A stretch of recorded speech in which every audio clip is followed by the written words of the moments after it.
let's make lemonade. Let's go to work. That's the signal! Go, go, go, go, go! It's beautiful!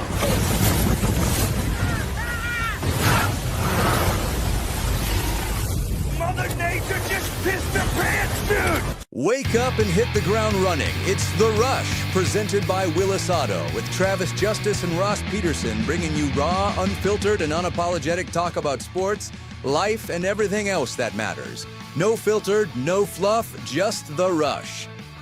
Happy Tuesday, everybody. Welcome to the Rush Radio Show, powered by Willis Automotive and Willis Infinity. Big offers on their most popular SUVs, the QX80 models with up to $9,000 retail cash.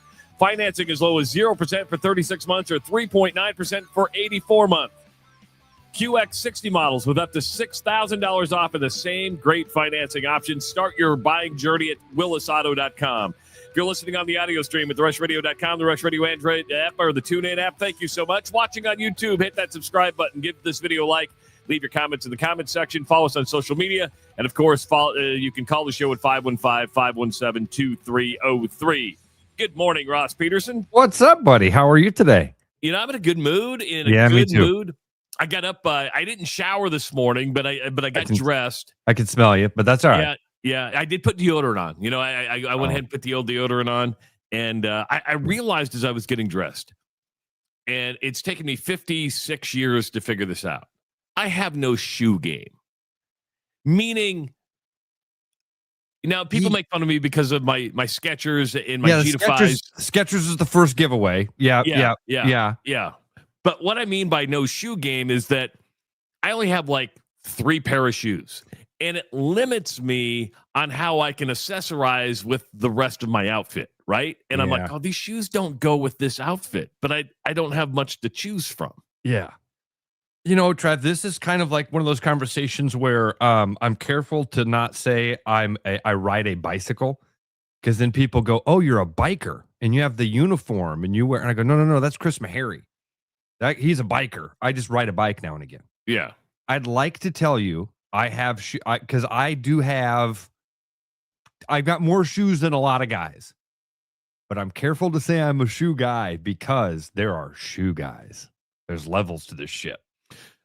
And well, my buddy Dave Levers has like 170 pair of shoes. Levers, who I was trying to think. I was just going through my head. I'm like, wow, we know a dude that has like an entire collection, literally. Yeah, he has a closet. You know, a lot of people, like women, are infatuated with shoes. Dave Levers is infatuated with shoes. So that's exactly who's going through my head when I'm careful, because I have way more than 3. I probably have like 9, 10 pairs of shoes that I rotate through. I got a purple pair of Sauconys that I love right now. They're super comfortable. They're almost they're almost to that about 500-mile mark. I've just cleaned up my pair of white Ons that I love a lot, but I also have some funky shoes that I like. I used to love Borns and Echoes. So I have a fancy shoe taste for a SpaghettiOs budget. That makes sense. Like my wife and I went to Sierra Trading Post Company up by the Jordan Creek area right after breakfast the other day, right? Okay. And we were just looking at some stuff. And here's my problem with shoes is that I know they're important, but I don't put value in shoes, right? So I'm like, what's the true value I get out of this? And it's probably more, not necessarily the tennis shoe game. It is the business casual shoe and the dress shoe. Yeah. You know, I'm lacking there, quite honestly. I've got a lot of pair of tennis shoes. I got a lot of walking shoes. I have 1 pair of dress shoes. Yeah, I have no shoe game. Yeah, well, it's all right. I'm wearing this. Let me ask you this though, because Ann Jeanette has incredible style. Why don't you just put this task at her feet? Because I'm one of these anal retentive people who. I have to put the shoe on before I purchase it. So that's she won't. Okay. She won't go with you to. Well, but then I see the price tag and I'm like, I'm not spending $100 on a pair of shoes. Okay. I'm picking up on the issue here. Yeah, it's me being really, really cheap. You guys are a great couple because you're so opposite. That's what I mean. This is what a good couple is. One person that's like, oh my God, this is amazing, and the other one goes, did you see how expensive it is? We should have fun. And the other one goes, we don't have the money. We have to save it.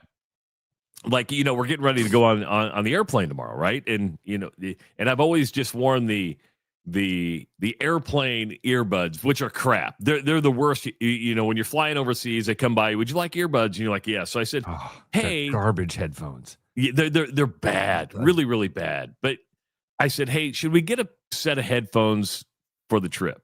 So you start looking at wireless Bluetooth headphones, and the Bose pop up, the Sennheisers. Then you get on Amazon, and I found Tozo. Ah, the Tozos. The Tozos. Tozo, what? I've never heard of Tozo. I've never heard of Tozo either, but it was the Amazon recommendation, right? And it had like over 1,000 reviews. Not that I read reviews, but they were 4 3/4 stars. And I'm like, well, these must be good. Yeah. So I said, or the employees just go and put 5-star reviews on to give it to pop up the thing. I mean, So I got the Tozos, and I said, the Bose and the Sennheisers and the Shures, they were all $150 to $200. The JBLs were like $50 to $150. These were $20 a piece. We ordered $20. So I said, order 2 pair. Order 2 pair. Even if they sound like shit, they're going to sound better than the airplane earbuds. So we got these for tomorrow. Nice. Okay. Now, what I did like about this is because you leave tomorrow after the show. Yeah, after the show. Okay, yeah. Because you said tomorrow. I'm like, I thought you leave Thursday. No, I'm here with you tomorrow. I know. I got you. But what I liked about the Tozos that I didn't know is it came with an auxiliary plug. So if the Bluetooth doesn't work or they don't have, I can just plug that straight into the airplane. Captain Kirk says, bought Tozos during the COVID test. Good value. Oh, see, there's validation right there. Dusty gives a little bit of a look behind the curtain into Travis's psyche. Drives a Defender, can't splurge on headphones. Bingo. Yes and yes, Dusty, are the answers to those statements. I think one of our friends would say, big facts. That's what you call that. It was funny. Anjanette came with me to the wheelchair basketball thing, and she picked me up at the door at the Recplex. And Bill Blank goes, "That's a hell of an Uber ride right there." Yeah, Anjanette drives up to the door to pick up Trav. You put if you had sandbagged the entire time and then got picked up by your wife in a Defender out at the door, we'd have had more fun with it. But you went and played your ass off. You're the MVP of a championship winning team. Like, we thought we were considering at the end of the game running out there and picking you up in the wheelchair and carrying you off the court in the chair. We considered it, but we thought we couldn't do it. It'd be a little heavy. First of all, I'm still not that light. And then you add the probably 40-pound, 50-pound, 60-pound chair. You're looking good, and you're solid as a rock. You came up, gave me the hug. I was like, this guy. I'm not solid. I don't have much muscle mass at all. I'll tell you what you did do, and I'm not sure. I didn't tell you this. When we were one of the first teams there. We got there early. We were ready to go, right? And so nobody else really saw this, but I did. You walked into the gym wearing a sweatshirt, but then you took the sweatshirt off to go down to your t-shirt.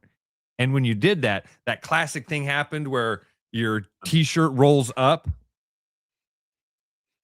Yeah. And Alex Sachs was like 10 feet away. I'm like, I don't want her to see my belly. Don't want her to see my belly. Your belly's not the problem. I thought Bigfoot was loose in the arena. I walked in and I almost grabbed my phone, like, Sasquatch. Oh, it's Trav. It's Trav's back. Oh. My back and my chest, furry.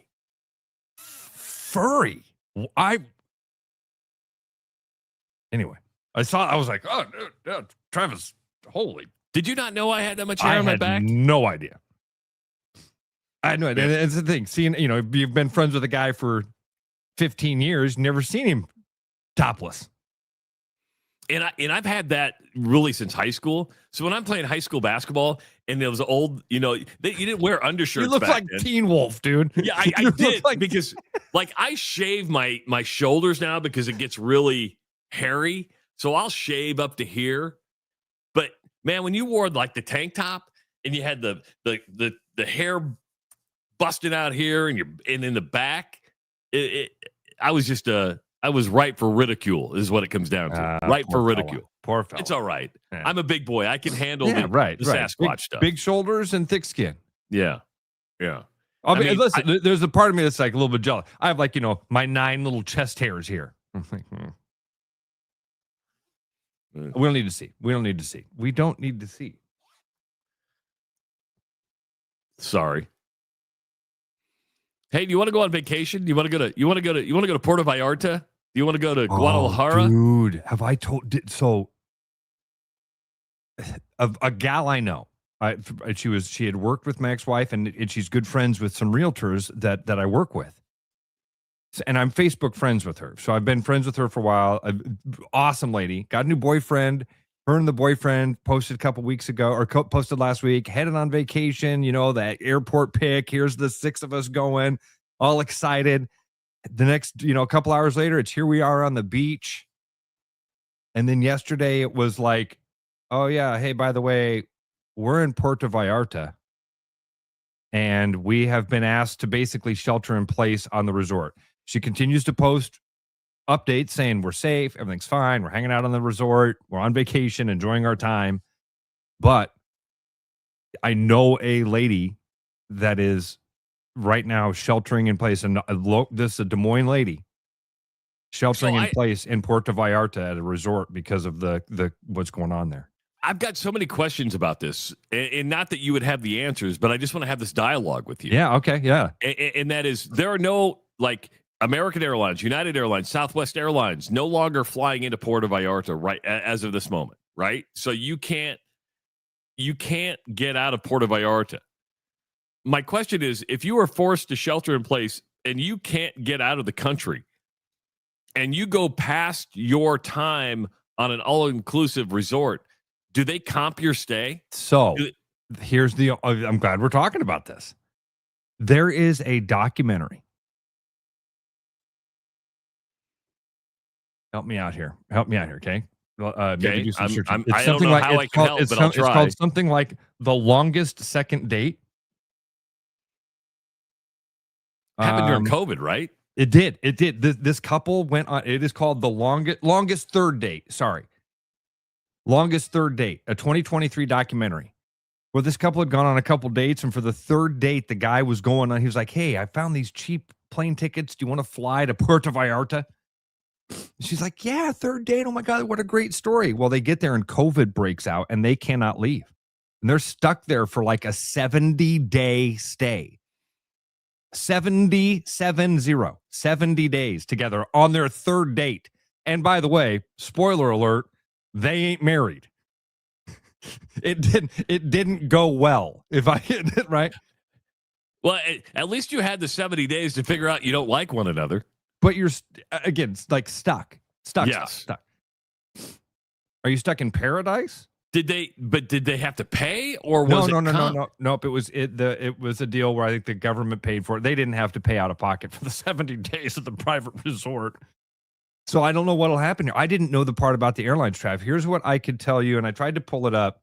Let me see if I can get back to it. And I don't want to share her name or anything like that, but I do. She did. There was a detail in one of her posts that I read this morning that I thought was important, where basically their resort must be on some sort of island or hard to access because there are bridges to get to her resort, and they basically said the bridges have been protected, so we're safe. And again, Jesus, just wild to go through these pictures because it goes from like super happy in the airport, here we are on the beach, to burning buses. You're like, whoa. It says military has blocked off the bridges to the resort area. So they're asking us just to shelter in place. They've asked people. Can you go to the beach? Can you go to the water? Can you go, hey, I'm gonna go down to the beach? I mean, again, she wrote and said, we're enjoying our time. We're on vacation. We're safe. We're fine. It does seem like it's a very targeted attack. They're not necessarily going after just random people. They even asked before they lit the buses on fire, according to one of her posts, they even asked the people to get off the bus before they did. So she's not posting anything of being scared or anything like that. Trav, I had 2 friends that were in Vegas when the Vegas shooting happened. Really? Yeah, girls. That was for the Jason Aldean concert, right? Yeah, two of my really good friends' younger sisters. They weren't there together. They know each other, but they were not there together. So they have 2 totally different experiences, and it's wild. My other question about being in Puerto Vallarta would be this: you're on a private resort, you're sheltered in place, you have the government and the military guarding the bridges. Well, what do you need on a daily basis at a private resort? You need deliveries of food. Are they allowed to bring deliveries in? These are great questions To feed people. I mean, again, she's not writing like, that we're rationing it's food. Not all you can eat shrimp and steak tonight. It's not all you can eat. I thought for sure you're going to ask about the alcohol. I thought you're going to be like, what's the one thing you need on an all-inclusive resort? You need alcohol. You do. How do you get enough Bacardi there to keep everybody? I don't know. These are good questions. I will reach maybe when they get back. I'll see if she'd want to come on and talk to us about. It'd be interesting just to hear what that experience is like.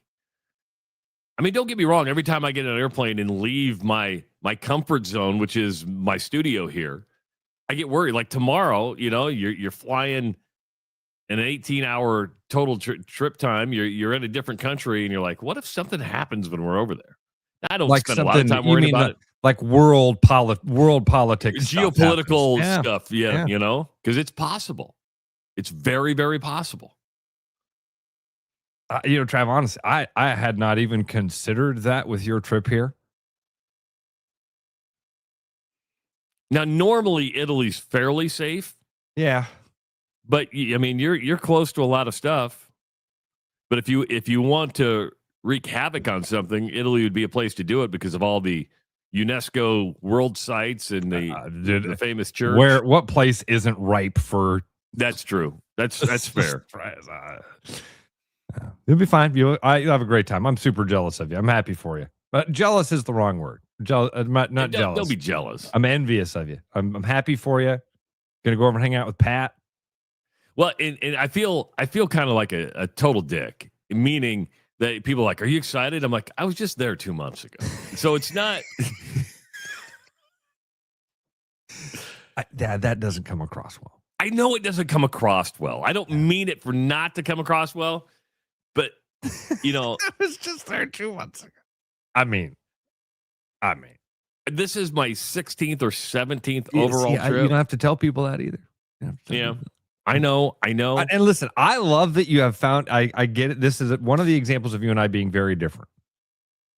I love that you've found a place you feel so comfortable. It feels like a second home to you. You go there and you are, you see it on your face, Travis. You are like, because I know people, I know where to go. You know where to go, right? You know all the places you love. I just do think 17 places or 17 times in one place. I feel like you're chasing some sort of dragon here. I could, you know what it is, Ross?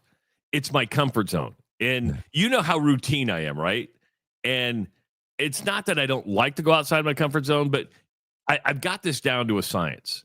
Yeah. And if people need to understand when they go, oh, this is a once in a lifetime trip. It is cheaper to go to Italy than it is anywhere in the United States. I can't go to Phoenix, New York, Tampa, Miami for what I go to Italy for. I just can't.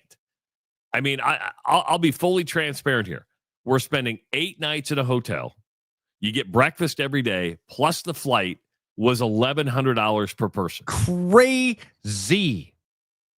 So don't think that Europe is or even Italy is a once in a lifetime experience. It can be a regular occurrence because you can't go to Miami for 8 nights for $1,100. You can't go to Orlando. You can't go to Milwaukee for 8 nights for $1,100. What are you talking about, Miami? You couldn't stay in Dubuque for 8 nights for $1,100. You probably couldn't. For 2 people? Now, the only difference is you're not flying to Dubuque, but I mean, when you throw in the flights, I mean, it doesn't make any sense. That you have to be willing to know that you're going to lose a day going over, but that's fine. We go to the fishing at the Dusty same says island we year after fish year. the same island year after year. Alan, my other buddy, says I go to the same golf courses every year for my birthday. I got invited on that trip this year, but couldn't go.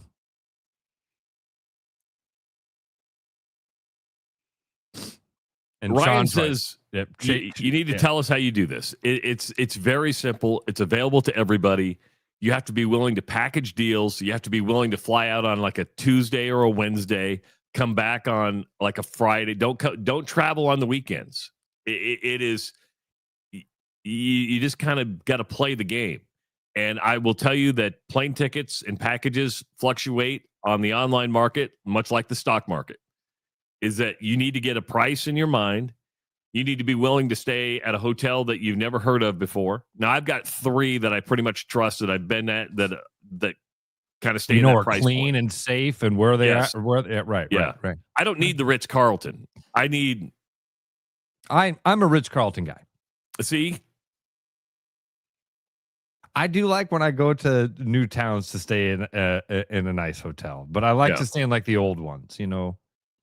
No, And that I makes love sense. it. I'm happy for you. Happy for you. Gonna have a good time. So Owen's going to be with you on Thursday and Friday. I know you're going to get some guests too, but he's getting all fired up. He texted me last night that he's starting to go down rabbit holes like you, kind of researching stuff to talk about, want to have conversations with. Chip off the old block. Tell me no more. If he's got rabbit holes, I'm game. We're going to fire it up on Thursday. I will warn people now, Thursday might be a very different show. Buckle up. You could have guests that can, ask about, him about I me. asked him if he wanted to have, we're not going to talk about you, Travis. Sorry. Oh, I'm sorry, man. Did you seriously just ask if we would have a guest to come on to talk about you? No, I mean, like Kluver can go, what was he really like as a dad? Though we do land in Florence at 12:30, so I'll be able to hop on probably right when the show starts. We can talk about you when you're on with us, okay? You'll feel much better if we talk about you when you're there. Appreciate it. He did send you a story that we could use maybe later on this morning. I thought it was pretty interesting about some guy up there in northern Iowa.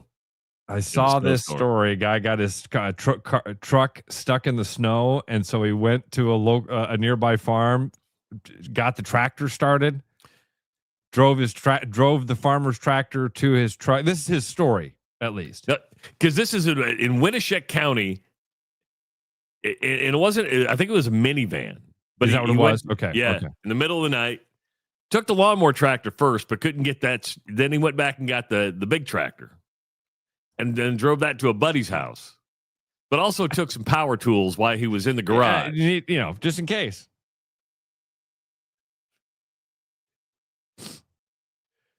You think he was drunk? Do you think he was drunk? Asking for a friend. This is,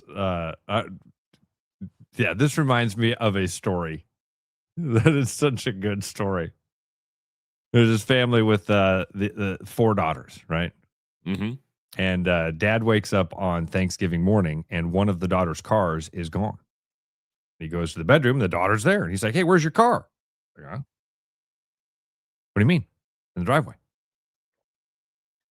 Car's gone. Phone rings. It's the cops. "Hey, we found a car in a ditch about 4 miles from your house." "What?" "Yeah, your daughter's car must have got stolen in the middle of the night. Somebody rolled it in the ditch out here, but no signs of who did it." Okay. So like a year later, one of the daughters is in a pizza store, goes to pay for things, gives her name, and the guy is like, "Oh, you're the gal who wrecked her car outside of my house and came to my farmhouse that night." "What?" Like, yeah, you wrecked your car and came to my house. I remember your name. One of the other sisters had stolen, so sister 3 stole sister 2's car, wrecked it, ran to a house, told them she was sister 1, got a ride back home, went to bed, woke up the next morning like nothing happened, never said a word until sister 1 came home one night and was like, "So I went to get this pizza. Oh, that was me." Can you really steal a sister's car, or is that just borrowing it? That's a good question. Can you really steal a tractor if you're using if it's not a member of a family, that's stealing. If it's a member of a family that you're all still living together, Jane, I'm going to borrow the car. That's what I'm going to do. I'm going to borrow the car. Yeah, I did see that story of the guy who stole a tractor to get his truck out of a ditch. And never got the truck, never got it out of the ditch. So he just drove the tractor to a nearby buddy's house. Oh, people. People never cease to disappoint. Coming up at 7:30, Brian Hardin's going to be joining us, the athletic director at Drake University. Why is he joining us? Because Drake now has a football coach. Matt Walker is the new head coach of the Drake Bulldogs. He comes to Des Moines from Wisconsin River Falls. His introductory press conference will be on Sunday, but Brian Hardin's going to join us this morning. Hey, do you have yard goals this season? Call Liberty Lawn and Landscape Solutions. Pros in lawn care, landscaping, and hardscapes that bring your outdoor space to life. From mowing and maintenance to custom design, they do it all. Visit LibertyLawnSolutions.com and get your yard ready for the spring. Call them today. It is the Rush Radio Show, powered by Willis Automotive. The Rush Radio is now on the free TuneIn app, allowing you to enjoy the show on Apple products and Android Auto. Download the free TuneIn app and search The Rush Radio to take Travis and Ross wherever you go. This is Iowa Wolves basketball. Fast, loud, right on top of the action. Every play hits harder when you're in the building. Now it can hit even bigger. Win cash in a VIP Timberwolves trip from the Iowa Lottery. Play Cash Frenzy for your chance to win instantly. Didn't win? Enter non-winning tickets into the VIP club for a shot at courtside seats with the Iowa Wolves or a Timberwolves getaway.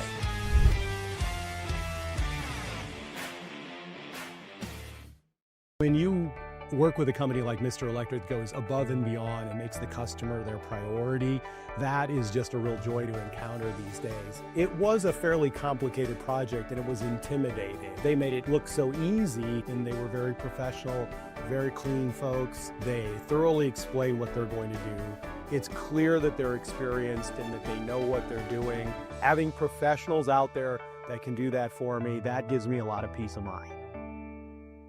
Keep your edge with Body Armor Sports Drink. Bold flavors, electrolytes, and hydration that goes the distance. Grab Body Armor before the grind, during the game, and after the win. Body Armor Sports Drink. Hydration that's real and better for you. Pick up Body Armor Sports Drink on your next grocery store run or convenience store trip.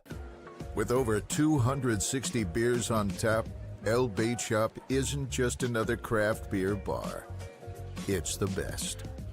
Beer lovers know El Bait Shop, 200 Southwest 2nd, Des Moines.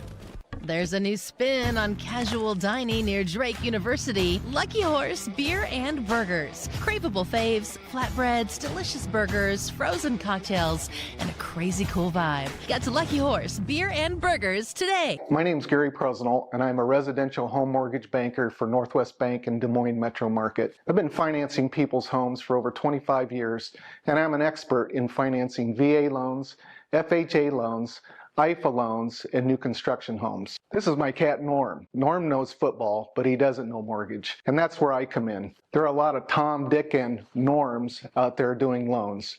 So don't just trust anyone with your home loan. I'm your local, trusted, experienced expert. Call Gary at 515-975-6767 or find his profile at nw.bank. Member FDIC, Equal Housing Lender. I'm Steve Olinger, Service Director here at Willis Nissan. February is here. Valentine's Day is right around the corner. Love is in the air. It's time to give your car some love. Take advantage now until April 30th. Buy 3 tires and get the 4th for $1. Go online today at willisnissan.com or give us a call to schedule your tire installation.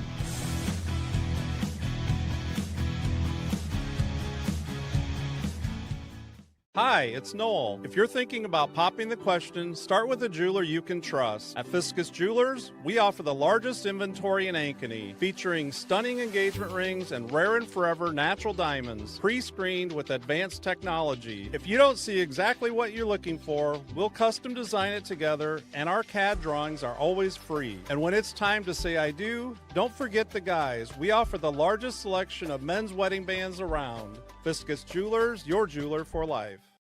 Back to the Rush. Strong opinions, weak filters, and just enough sense to stay on the air. It's the Rush Radio Show, powered by Willis Automotive.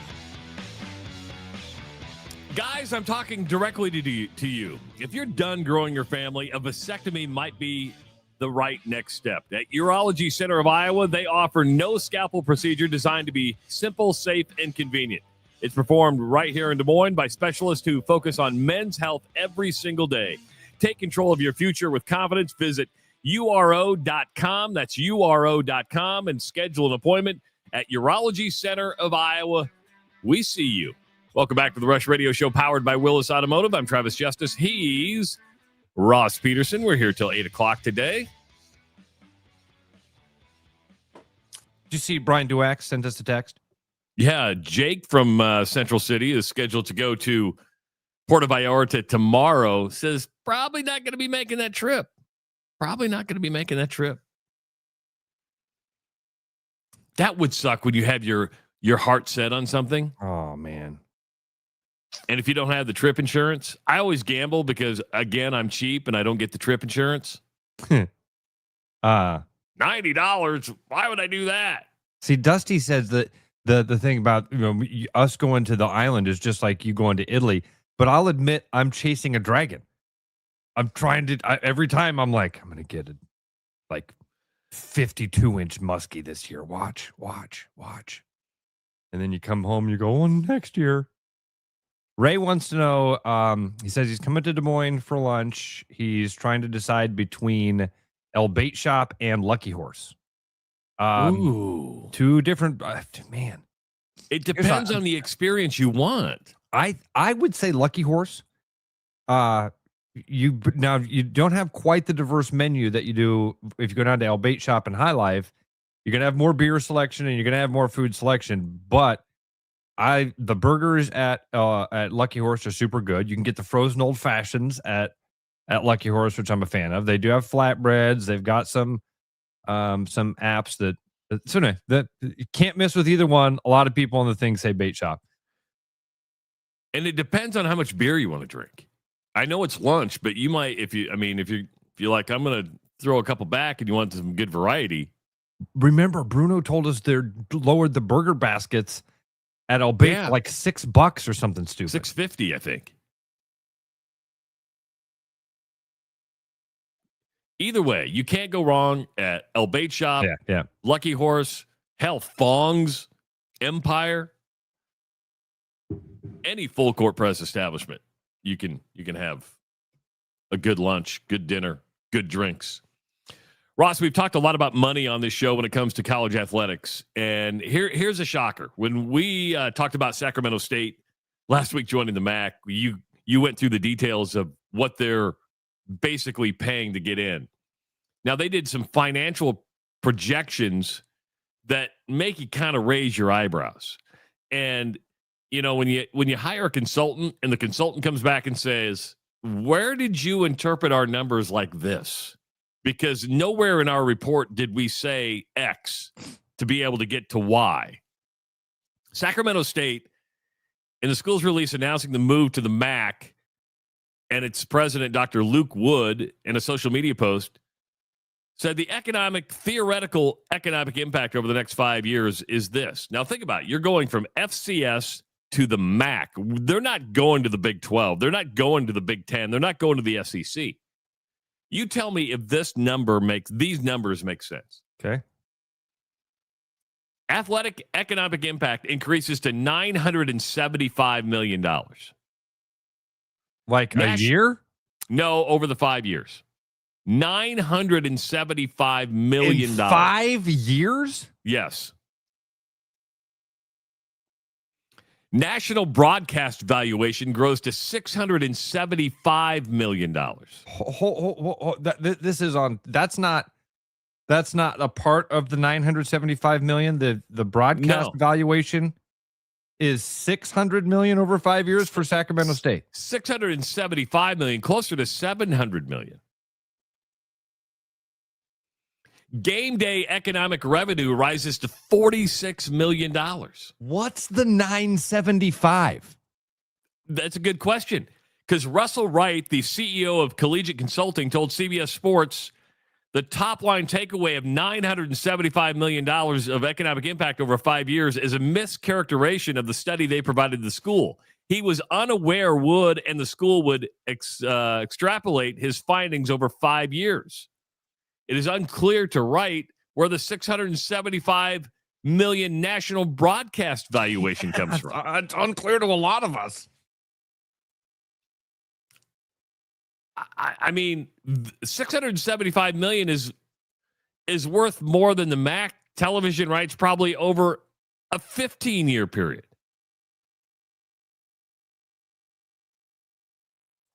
If you here's the problem with numbers. Here's the problem with numbers. You can manipulate them to give you the answer you want because you want something so badly.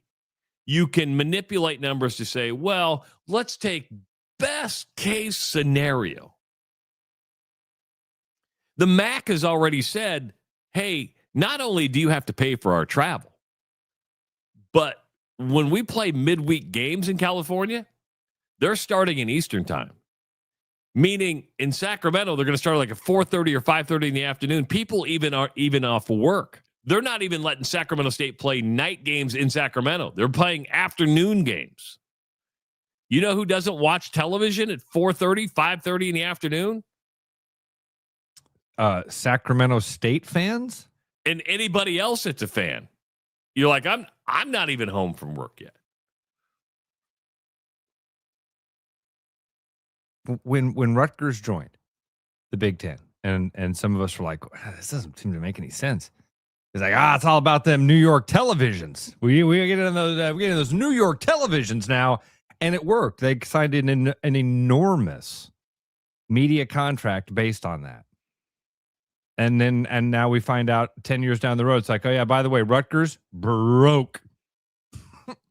Having lost close to $500 million.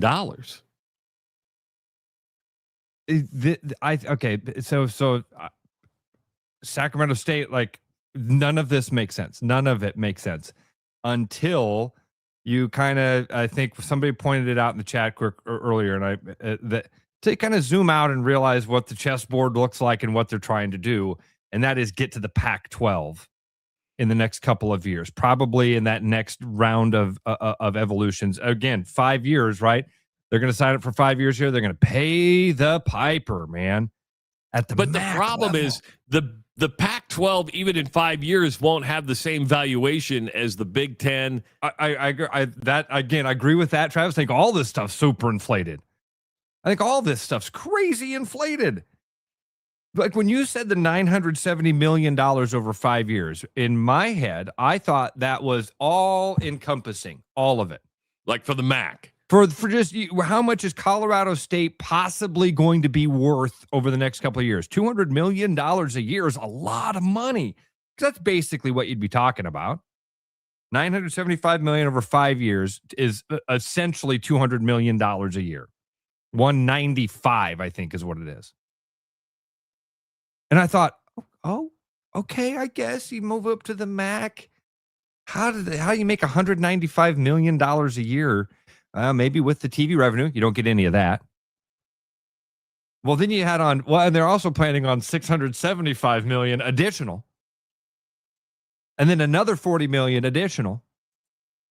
They thought they were going to bring in that's what's that math in that 1.7, something like that. $1.7 billion in the next 5 years. I think the athletic economic impact includes that $675 million from national broadcast valuation. I was hoping that was a part of it. Notice the words here, though, Ross. Notice the words.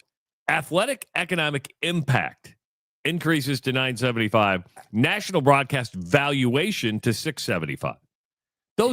It's not like you're going to get real dollars. You certainly can put a dollar figure on exposure, right? But it ain't going to be $675 million. No way. No freaking way. It's not like you're going to be getting $675 million. Sure, if you're on television, that's good for Sacramento State. But if you're not winning, it's nothing.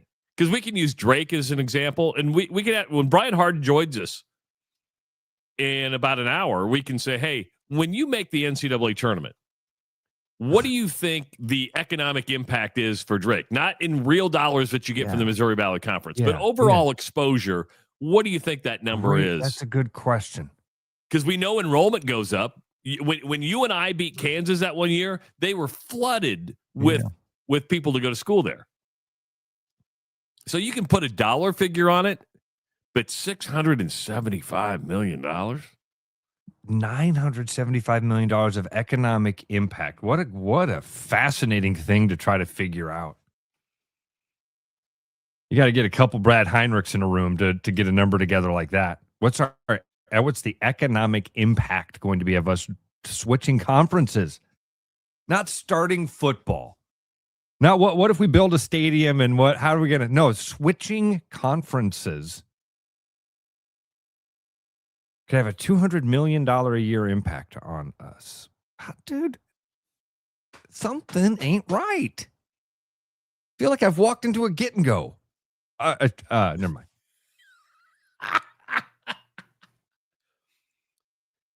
Something doesn't feel right about this. I mean it, because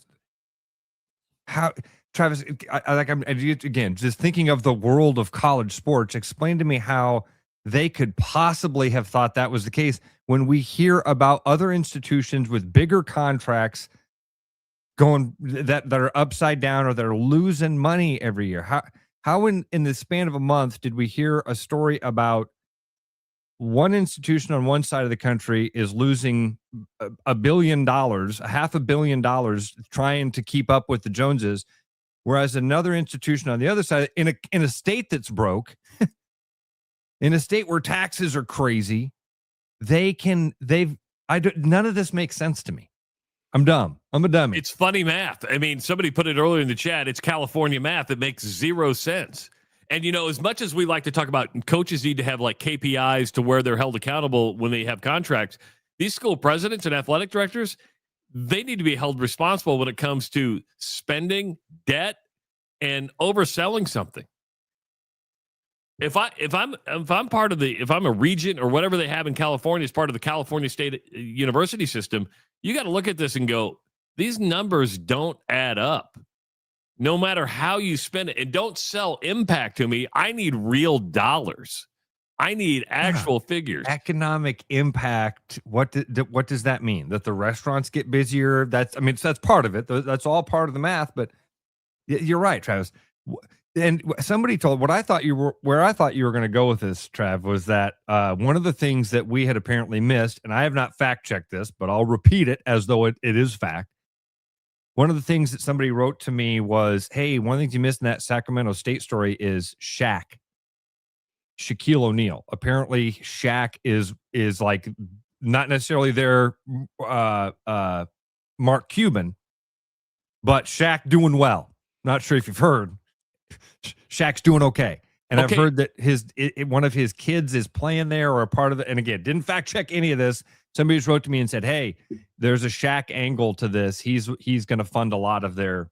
Okay, you can have a Shaq daddy, but Shaq ain't putting up $675 million or that's just not going to happen. And joining the Pac-12, even if their 5-year model is like, hey, in 5 years we join the Pac-12. Okay, what's that mean? Here's more from the story. CBS Sports obtained a copy of the study, which assesses the economic impact of FCS football over the last 3.5 years for the school, with conservative estimates based on data from previous years. The annual economic impact averaged $62 million per year. So you think you're going to go from 62 to $200 million a year? 62 passes the smell test, doesn't it? $62 million a year. I go, oh, okay, yeah, I could. That math doesn't seem nearly as fuzzy as $975 million over 5 years. Yeah, again, a lot of verbiage in there. I think that makes that, potential economic impact. The $62 million. Here's where it doesn't make sense. In a separate FBS projection, annual economic impact skyrockets to $194.4 million a year. That jump is primarily due to a 119% projected increase in external revenue, such as tickets, game guarantees, and parking, and a 1,312% increase of broadcast exposure impact from 8.3 million the fiscal year of 25-26. Okay, exposure, but you're not getting any revenue because you gave up the television revenue rights. So you're just saying because we're on TV and getting no dollars?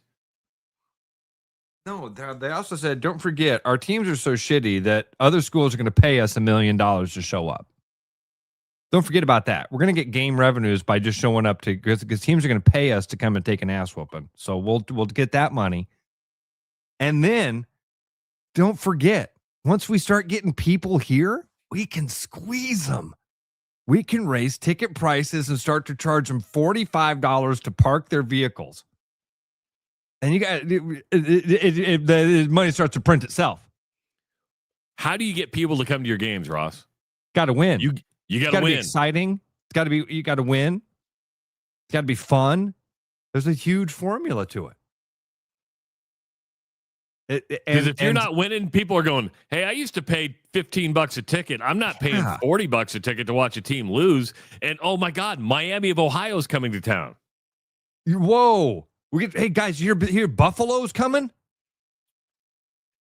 I promise you, we make fun of people if you go to New York City and say, where's Des Moines, right? You go to California and say, hey, Miami's coming. The Hurricanes are coming? They're probably going to market it. The Red Hawks. The Red Hawks are coming. You show up because they advertised that Miami was coming to Sacramento State. You're going to go watch the Canes, team that played in the national title, and you show up and you're like, there's a Miami in Ohio? I had no idea. Tyler says their closest opponent is 2 time zones away. That's true. There's nobody in there. They're in Sacramento, which is, again, checks notes in California. And there's no teams in the mountain in the mountain time zone. Skinner, the difference between data and facts. Data says I weigh 240. Scale says I weigh 300. Right. My buddy Josh, he's got a couple daughters. One of them is just getting ready to get out of middle school, and she had just learned the lesson the other day about the classic program measurements. Because one of her friends that she has gone to school with, they went to go watch him play and pulled up the basketball program. They get there, they buy the program, and it says 6'1". She's like, Dad, how tall are you? What are you, Josh? She's like, I'm 6'1". He's like, well, my friend's not nearly as tall as you. Why do they listen? He's like, oh, honey, he's probably 5'8". Diego Pavia is a perfect example. They listed him as 6 foot, and they got to the Senior Bowl, and he's like, this kid's like 5'7.5". Believe he's 6 foot till he stands next to somebody. I keep referencing Brian Hardin. This couldn't happen at a private school. And think about it, Rutgers State School, Sacramento State School. You have the tax base and the taxpayer to fall back on. Whether they like it or not, the bill's got to get paid. Drake can't go spend money like this because you have to keep the school open. I wondered how I was like, what are you talking about? Creighton, it moved. Gonzaga moves. Those private schools do that.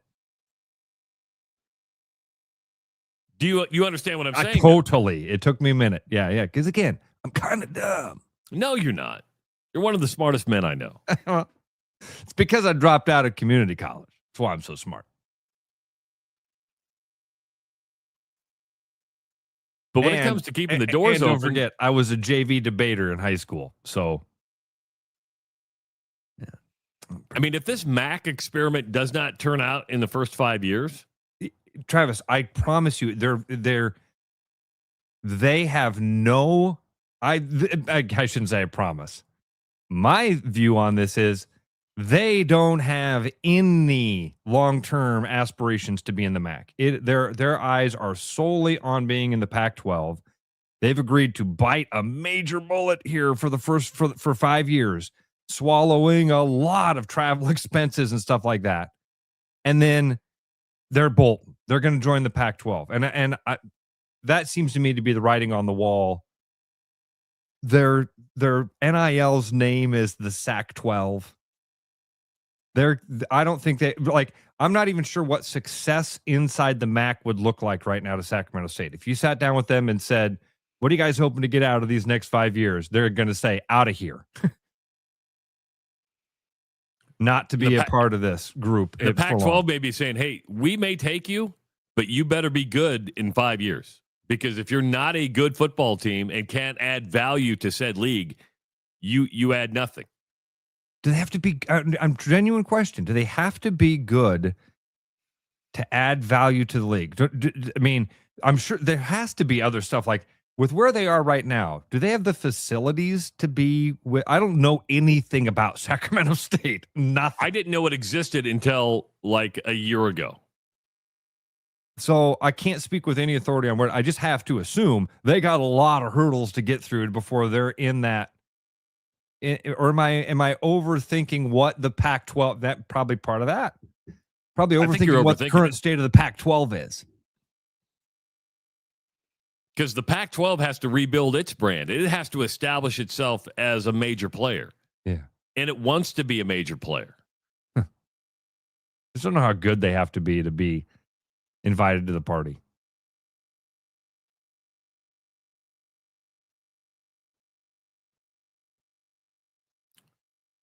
It's an expensive party. That's real expensive. That's why it just doesn't make sense that we have fiscal responsibility has gone out the window. On March 9th, we're going to have an interview with a guy who's doing a lot of studying with this, and he's kind of the one who broke the Rutgers story. Now, it wasn't really breaking the story. The information was out there, but kind of dug a little bit deeper, and he's been doing a lot. I sent you some videos of him to watch, and he's a Division III basketball coach. He consults people on how to find scholarships for your kids. And he's like, small schools are closing. You've got the irresponsibility. Everybody talks about the 1% in real life. You have that in college athletics. You have the 1% that make money. A lot of people ain't making money, but they're chasing it. Man. They're absolutely. You talk about chasing a dragon earlier on. This is chasing a dragon, Ross. Instead of just knowing your place, accepting your lot. Travis, what you're describing is going to a slot machine. 100%. They all are watching some big boys hit the ding, ding, ding, ding, ding, ding, ding. And they're going, okay, so if I just put enough money into the machine, if I just pump enough coin into this thing. But here's the problem. It's not their money. Amen.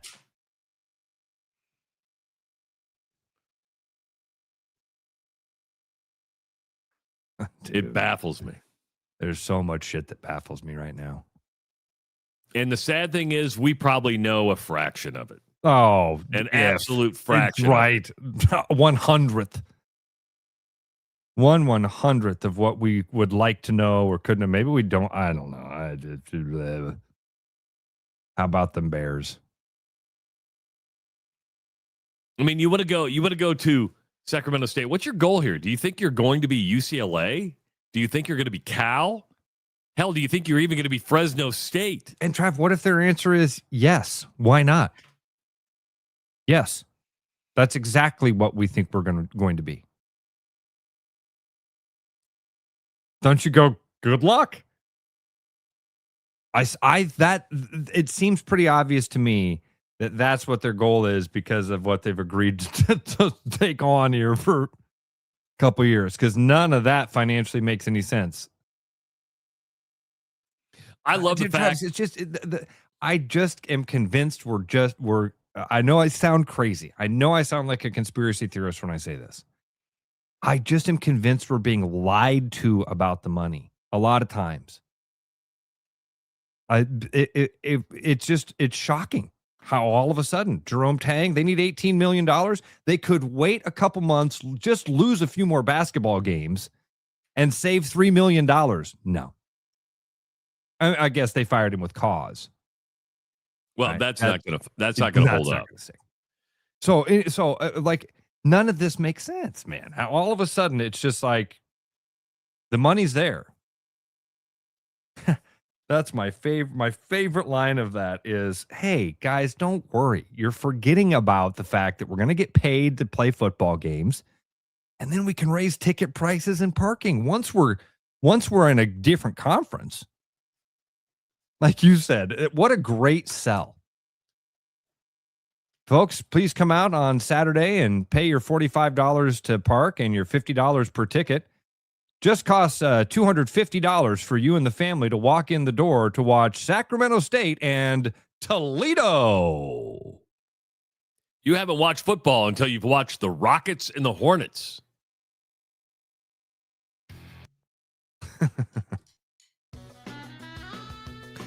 If you're looking for a mortgage for the house you're getting ready to purchase from Ross Peterson, you need to call Gary Presnell, a mortgage banker with Northwest Bank, financing residential homes for the past 25 years. Gary can get you pre-approved in less than 30 minutes. It can happen after hours or even on the weekends. He offers a wide variety of loans, conventional, new construction loans, first-time buyer loans. All approvals are done locally by Northwest Bank. Gary has been the state of Iowa's top-producing mortgage banker the past 8 years. Go with someone you can trust. Ross Peterson to be your real estate agent, Gary Presnell to be your mortgage banker. Call him at 515-975-6767. We got an hour in the books. We got an hour to go. It is the Rush Radio Show powered by Willis Automotive. The Rush Radio is now on the free TuneIn app, allowing you to enjoy the show on Apple products and Android Auto. Download the free TuneIn app and search The Rush Radio to take Travis and Ross wherever you go. This is Iowa Wolves basketball. Fast, loud, right on top of the action. Every play hits harder when you're in the building. Now it can hit even bigger. Win cash in a VIP Timberwolves trip from the Iowa Lottery. Play Cash Frenzy for your chance to win instantly. Didn't win? Enter non-winning tickets into the VIP club for a shot at courtside seats with the Iowa Wolves or a Timberwolves getaway.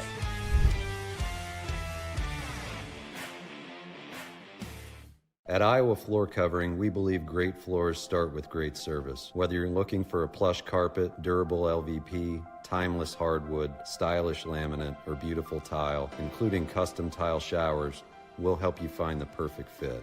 No pressure, no pushy sales tactics, just honest guidance from a team that listens. DIY Weekend Warrior, we've got the products and advice to set you up for success. Iowa Floor Covering, floors you'll love from people you can trust. More Iowa in the Iowa Tap Room than you may realize. Housed in a building nearly as old as Iowa itself, the Iowa Tap Room greets you with a harvest of 120 Iowa craft beers on tap from all corners of the state. And the food doesn't get much more Iowa than this. The Iowa Tap Room, all Iowa beer, one amazing place.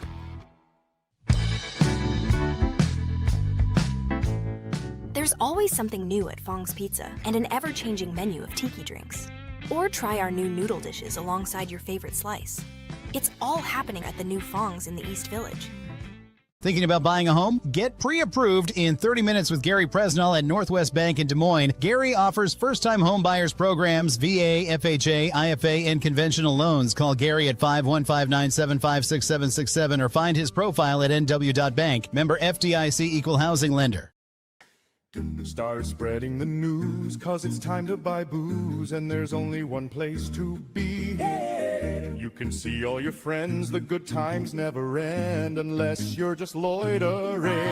It's Central City, we can make your dreams come true. No guarantee your dreams will come true. Central City, all this booze is waiting for you. Look at all this booze.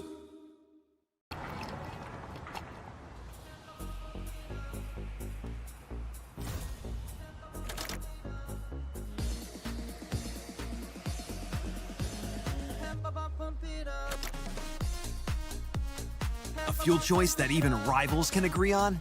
Now that's worth the hype. Cheaper, cleaner, and homegrown.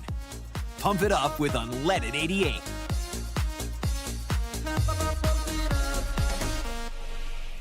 Hi, I'm Sean McFarland, Service Manager here at Mini of Des Moines. With Valentine's Day around the corner, if you're struggling to find the perfect way to show your Mini that you still care, please stop in so we can give it a look over and make sure that it's up to date on its preventative maintenance and repair. Please give us a call or schedule your appointment online at miniofdesmoines.com.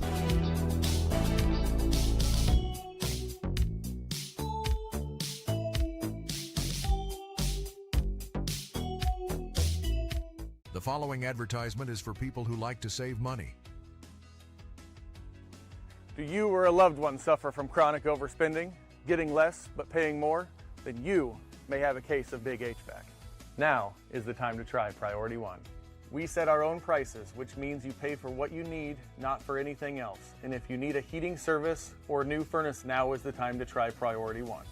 Side effects of Priority One include increased happiness, extra peace of mind, and bonus cash for whatever you want. Please use responsibly. Game on, keep your edge with Body Armor Sports Drink. Bold flavors, electrolytes, and hydration that goes the distance. Grab Body Armor before the grind, during the game, and after the win. Body Armor Sports Drink. Hydration that's real and better for you. Pick up Body Armor Sports Drink on your next grocery store run or convenience store trip. Like a rash you thought was gone. Travis and Ross aren't contagious, but they are addictive. It's the Rush Radio Show, powered by Willis Automotive. Hour number 2 of the Rush Radio Show, powered by Willis Automotive and Willis Volvo Cars. Huge savings on remaining 2025 models with discounts up to $13,000. Start your buying journey today at willisauto.com. If you're listening on the audio stream at therushradio.com, the Rush Radio Android app, or the TuneIn app, thank you so much. Watching on YouTube, hit that subscribe button if you haven't done so already. Give the video a like and leave your comments in the comments section. Follow us on our social media channels, and you can always call the show at 515-517-2303. My name is Travis Justice. His name is Ross Peterson. Or more commonly referred to as Snotty McFaucet Nose. Got some drainage going on today? All the time. And then I found out last summer, my cousin told me, he saw me just outside one day, and he's like, that's a family thing. Grandma had that and I have the same thing. So it made me feel better. It was like, oh, okay, I don't just have liquid brain that falls out of my head all the time. Have you tried taking a Zyrtec on a daily basis? Don't take any. No. You could have stopped with, do you take? It's kind of like asking me hey, have you read the... No. Probably not. A lot of these books I've read. A lot of these ones I've read. Now I'm an audiobook guy.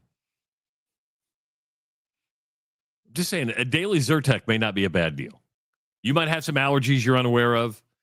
I've got a little post-nasal drip in my throat. I've been taking a Zyrtec daily. Kind of helps out. My wife takes one.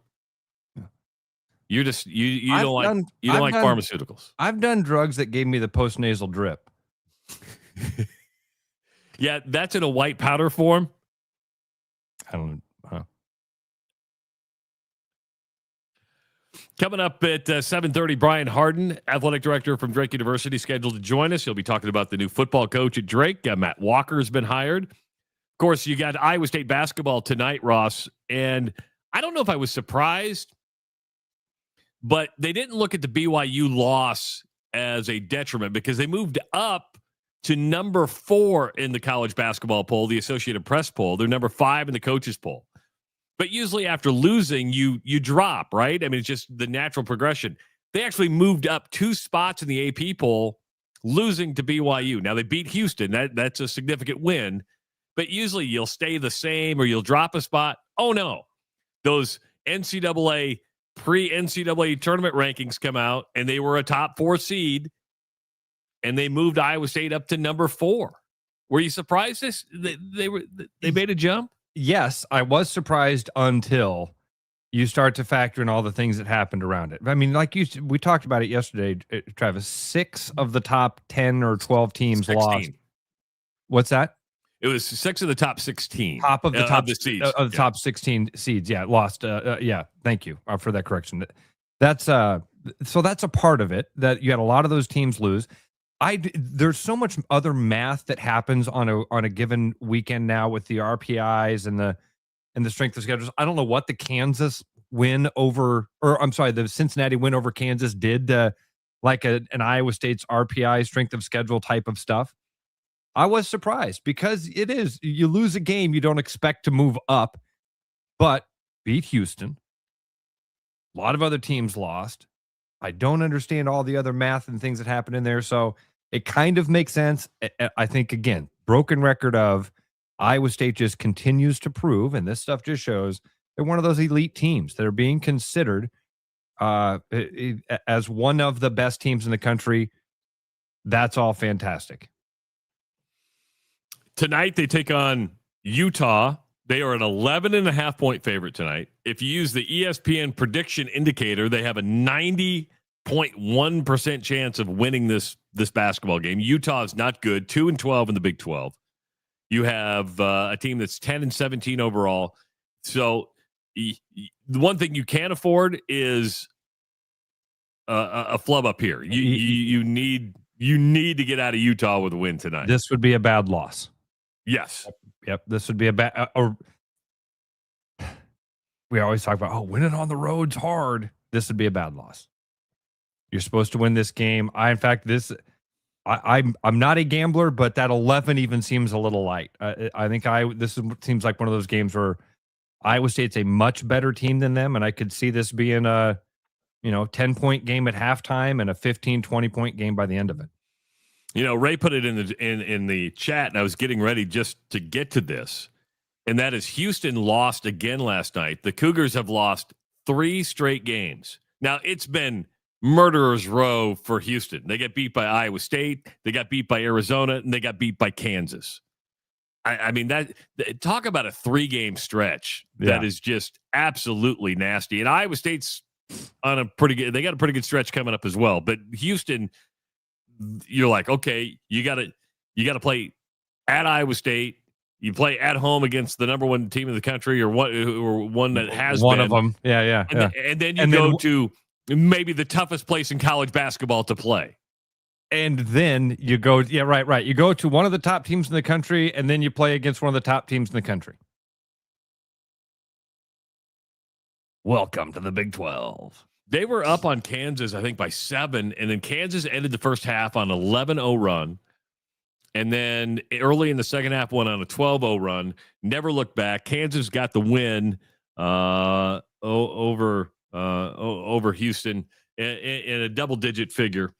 Darren Peterson ended up playing 30 minutes last night. He's probably the most talked about player in college basketball right now for the amount of time he doesn't play.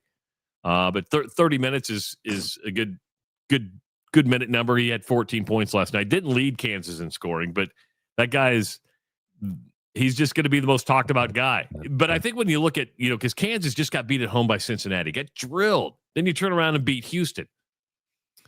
And we've seen it the last couple of years. I don't think there's been one team in college basketball that has separated themselves through, like, there's right now probably 6, 7, maybe 8 teams you go, they can win a national title. They can win a national title. Trav, I'll tell you that number grows. A couple of weeks ago, I would have said, I think there's 4 or 5 teams. I think every analyst has to look at it, because it looked like there was a group of teams that were just kind of separating themselves and a little bit elite.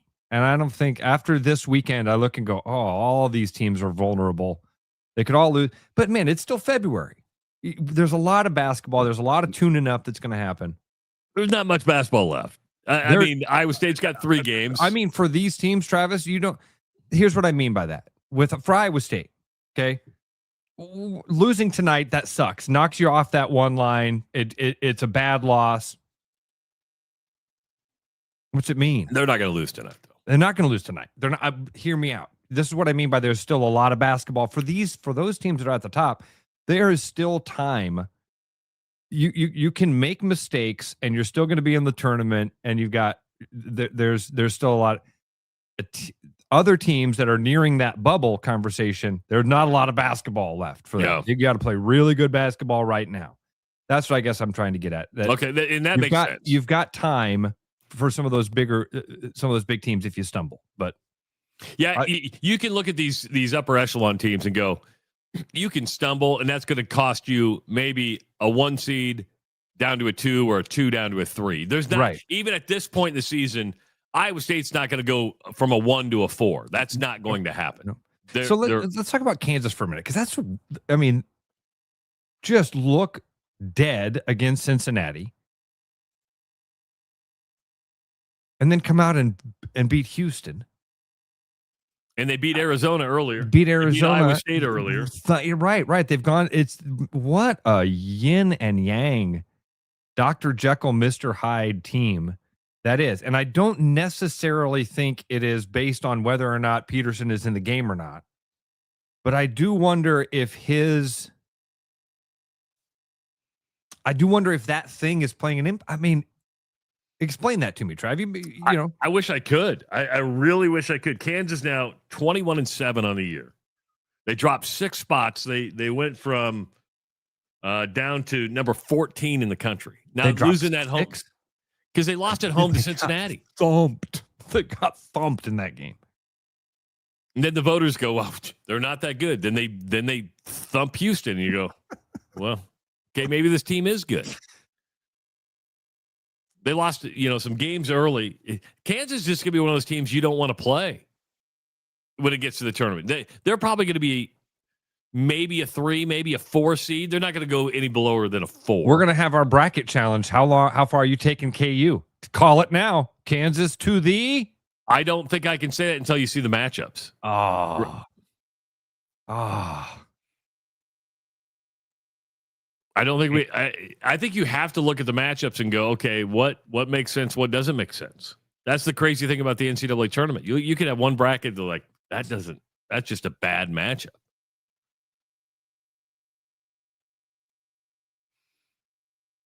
So Iowa State, Utah tonight. Cyclones number 4 in the country. After tonight, they got Texas Tech, Arizona, and Arizona State left.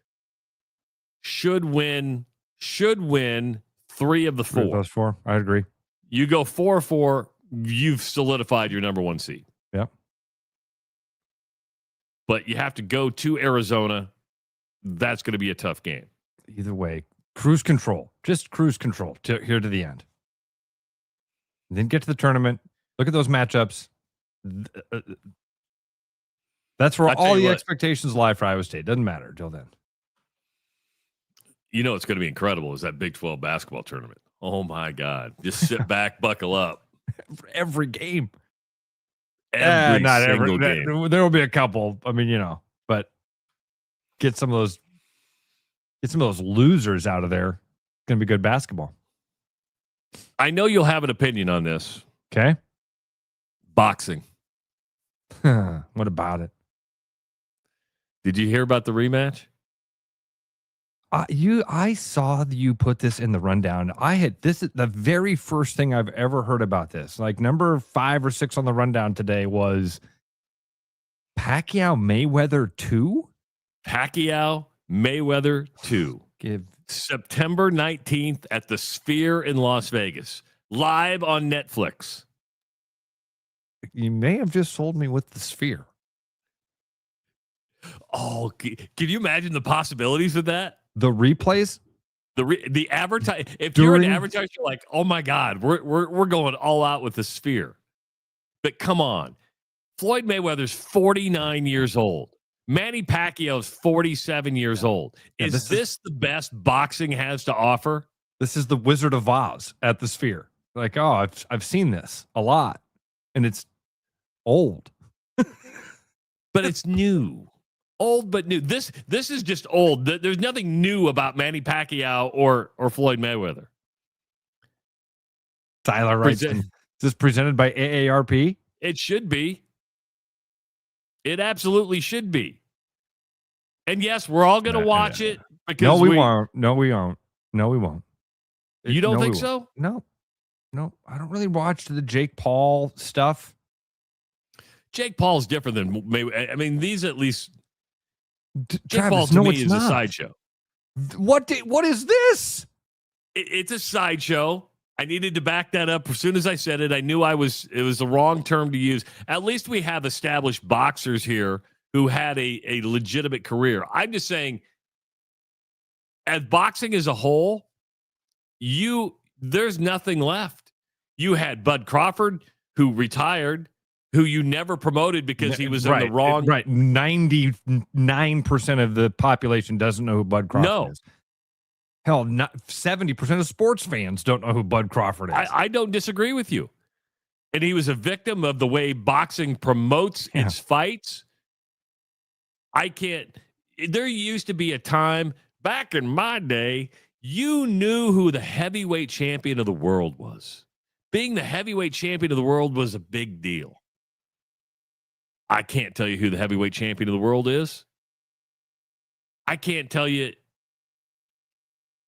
I know Floyd Mayweather. I know Manny Pacquiao, but that's from a time way gone by. And that's true. It's an exhibition fight. Mayweather and Tyson. That's happening? That's happening. I saw Rob post this. Tyson and Mayweather fighting April 26th. I hadn't seen that either. Exhibition. How is Floyd Mayweather so broke that he has to do this again? Well, Trav, you make a lot of money. You spend a lot of money, man. I don't know who's broke. I don't know who's going to make the money. You everything that you said there about boxing is right. Everything. Like, name a boxer. I can't. I can't either. Who's the heavyweight champion of the world right now? I have no idea. Tim says, is it Fury? I don't know. I can't even tell you Fury's first name. Tyson Fury. Or is he talking about his son that fought against one of the Jake Paul or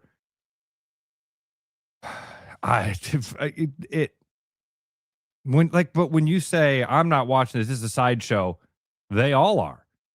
I want to go back to something that our buddy Joe Knapp wrote. I think there's a talker here for a second. Boxing is wannabe WWE. There's some real truth to that. There's some real truth behind that statement. I don't know if he's kind of saying that funny because Joe's a big WWE fan. So, but there's some real truth to that. There is no sport about these things anymore.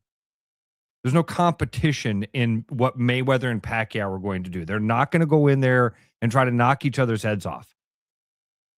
They're not. They're going to go in. They're going to go out there and put on the same sort of whatever you would call that, the spectacle that it was the last time. This has been going. Floyd Mayweather was insanely talented. The guy, you watch him in slow motion and you're like, that he is like a hummingbird, how quick that guy moves. That's not the guy we get to see anymore. When did this start? I mean, Trav, I even remember when he fought De La Hoya. And that was one of the first matches when I was like, this didn't feel like it was what the fight it was supposed to be. So I don't know. When this happened, how this happened, it's so easy to blame like the Don Kings of the world. My boy, that's me and Don King right there. I got my fist up to his face like that. That's my boy. You can blame Don King. You can blame the HBO. You can blame WBC, WBA, IBC, like the 19 different groups that all tried to put their hand in the cookie pot. Because everybody wanted money. Greedy, baby. Greedy. And by the way, it's boxing. It was always the seedy corner of the sports world. Always. And don't give me, and by the way, horse racing and dog racing are this way too. They're the seedy corners. So when seedy stuff happens there and everybody goes, oh, they were doping the horses. Duh. This is the real seedy part of, like, they were fixing matches. Yeah, it's run by the freaking mob. And now people don't trust it, and people don't, but I mean, again, it's hard to say it's dead when they're all going to make millions of dollars. Floyd Mayweather's going to get a check that has a couple of commas and 8 digits on it. Facts. How so and then we sit here and go, boxing's dead. Is it? Or is it WWE? Is it a form, as Joe put it? Is it a form? Is it trying to be WWE? Because WWE, they do it every week, baby. Let me ask you this: can two things be true at the same time? Yes. Meaning, is boxing dead, and is it WWE? Yes, great. Yes, is the boxing that we remember dead? Yeah. Yeah. Would you agree with this statement? And I'm just thinking out loud here that the UFC would not be where it is today unless boxing pissed it away and was so disorganized. Boy, that's a good question. That'd be a fun thing to kind of talk about and think about, because UFC for a personal level and in my circle of friends, UFC, when it came on the scene, dominated. It totally took us out of the boxing. I don't remember talking about a boxer with my friends, and I can name 50 UFC fighters, local guys that fought in the UFC. Right, I'm deeply connected to that world, and so that's a big part of it. Travis, has to be. But there's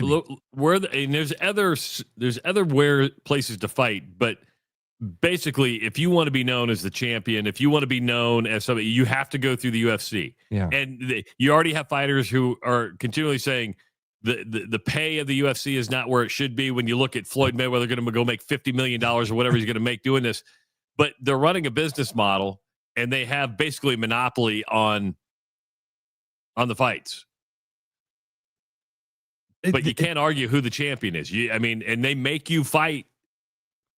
You don't get to go, well, I'm going to hold out for this much or this. It's Dana White says, hey, you two are fighting. Yeah. And if you don't, well, you give up your title.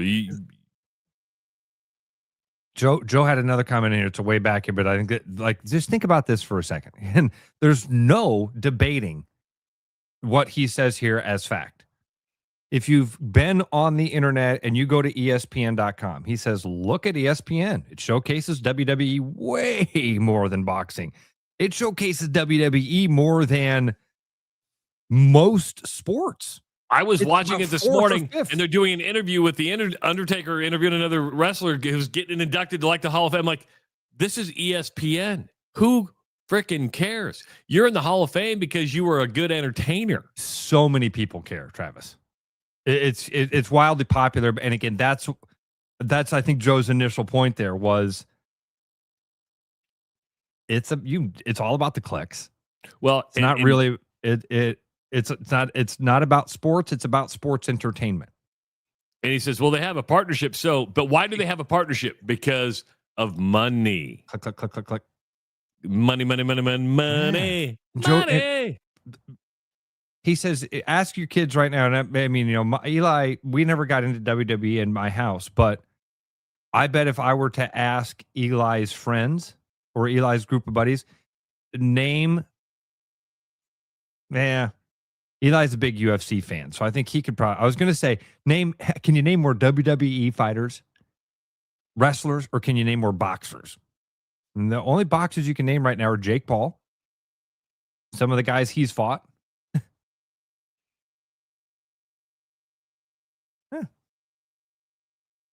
And 2 geriatrics that are getting into a ring in September. Atmosphere, though, that I do think there's a thing there of when they go to show the replays between rounds. Oh, gee. I think it'll be really cool. I don't know. anything at the Sphere is cool. They made Wizard of Oz cool again. That's a great point. But how funny that is.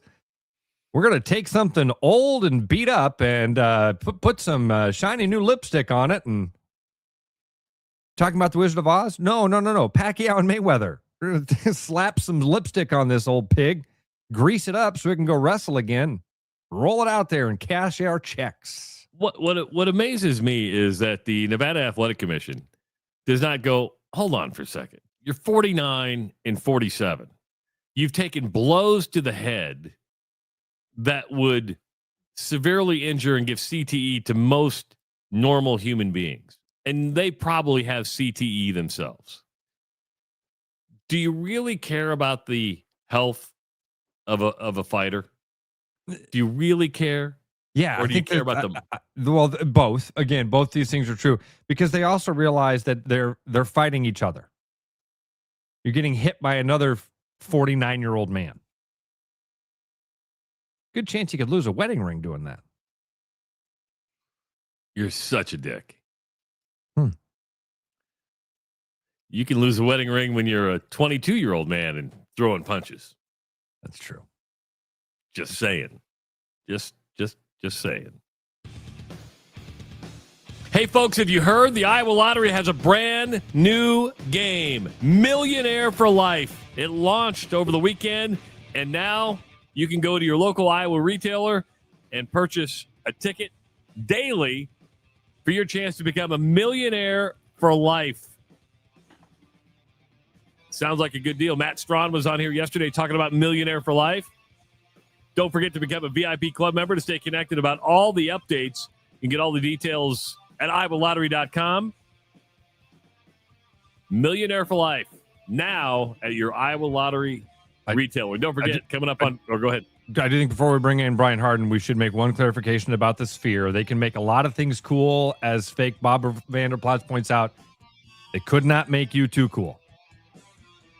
Nobody can. It is the Rush Radio Show powered by Willis Automotive.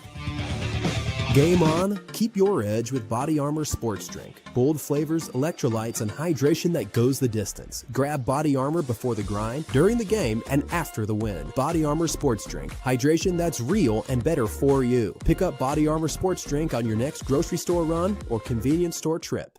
This is Iowa Wolves basketball. Fast, loud, right on top of the action. Every play hits harder when you're in the building. Now it can hit even bigger. Win cash in a VIP Timberwolves trip from the Iowa Lottery. Play Cash Frenzy for your chance to win instantly. Didn't win? Enter non-winning tickets into the VIP club for a shot at courtside seats with the Iowa Wolves or a Timberwolves getaway.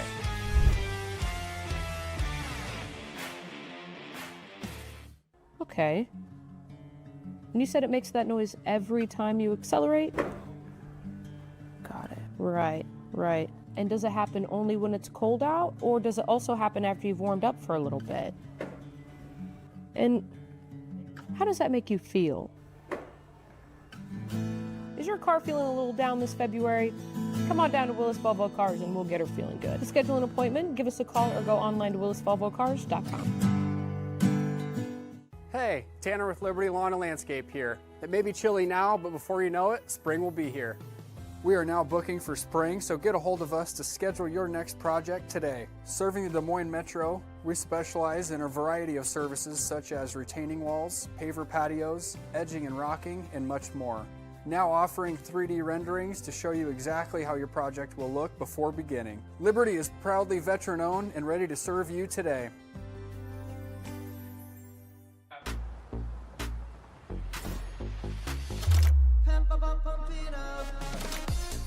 A fuel choice that even rivals can agree on? Now that's worth the hype.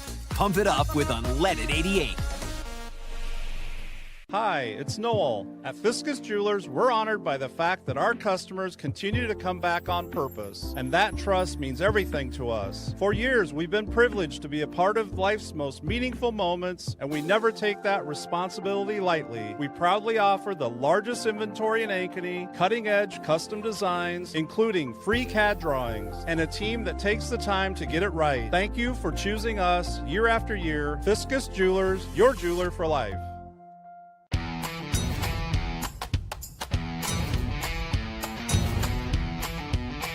The largest selection of German beer in the world? You'll find it at the Hessen House.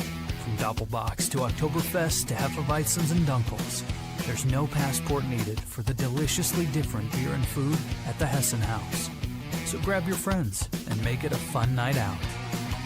The Hessen House, 4th and Court, Des Moines. Hi, I'm Tom, owner of Central City Liquors. Our customers love us because we offer a large selection at an affordable price. And to keep costs low for you, we don't splurge on fancy promotions and expensive equipment. This commercial is being shot on a phone taped to a stick. Anyway, we are proud to announce our new rewards program that allows customers to save more the more they buy. So don't spend more to pay for fancy commercials. Save at Central City, where we know what's important. I told you we should have used duct tape. Your wife wants flowers. The Range Rover needs an oil change. Just like every relationship needs maintenance, so does your vehicle. Let Land Rover Des Moines help out with that with $25 off an oil change. Give us a call or schedule online at LandRoverDesMoines.com. Back like a rash you thought was gone. Travis and Ross aren't contagious, but they are addictive. It's the Rush Radio Show, powered by Willis Automotive. Looking for a lunch or dinner spot that always hits? Head to Lucky Horse Beer and Burgers, because they have something that's satisfying and great beer and great burgers in the heart of Dogtown.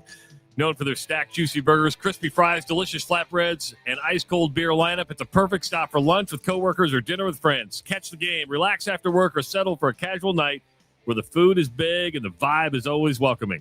With rotating burger features and a classic favorites that always hit the spot, Lucky Horse delivers the kind of meal you'll be thinking about long after you leave. Lucky Horse Beer and Burgers. Come hungry, leave happy. Welcome back to the Rush Radio Show, powered by Willis Automotive. The Drake Bulldogs have a new football coach. Matt Walker is coming to Des Moines from UW River Falls. It's a Division III school. They won the Division III National Championship this past year. And the man who made the hire joins us now on the Rush Radio Show, our friend, Brian Hardin. Good morning, guys. All right, buddy. I'm doing well. How about you guys? I got to be, I got to tell you, before we talk about Matt Walker, my prediction was wrong. I was trying to read tea leaves. Did you hear? I don't know if you heard me say this the other day. No.